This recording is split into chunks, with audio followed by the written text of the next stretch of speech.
The term civil law does not include international law.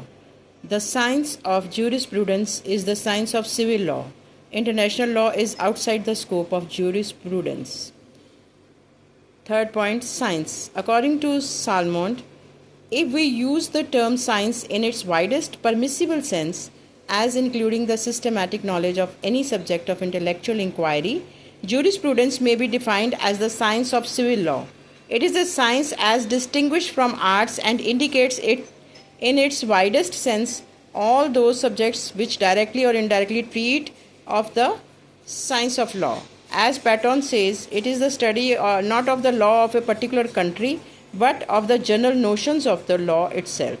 Every law is based on certain fundamental principles, and those principles are common to all legal systems. Jurisprudence thus conforms itself to a systematic scientific study of existing rules of law. The term civil law, as used in the Salmond's definition, is considered superior to the other definitions which include the term positive law. But the term civil law and positive law do not always carry with them the distinction drawn by Salmond. It matters little which term we use so long we do not mistake the contents of jurisprudence, that is, source of law, legal concepts, and legal theories. Kinds of jurisprudence.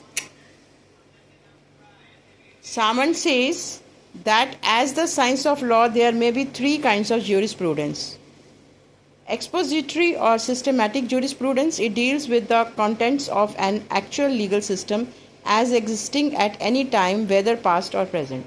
Legal history, it is concerned with the legal system in its process of historical development. The science of legislation.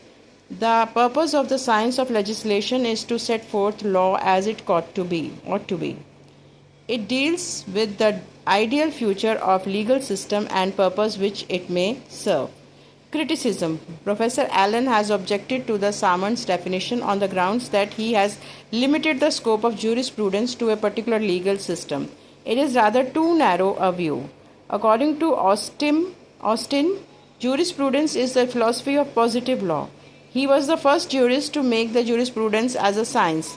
By a political superior, by the term positive law, he means just positivism. That is, law laid by a political superior for commanding obedience from his subjects. Thus, it is identical with civil law of Scotland. Austin pointed out that science of law is concerned with law as it ought to be, which he considers as the science of legislation. In order to determine the meaning and scope of jurisprudence, Austin distinguishes law from mass of customs and ethical abstract ideas.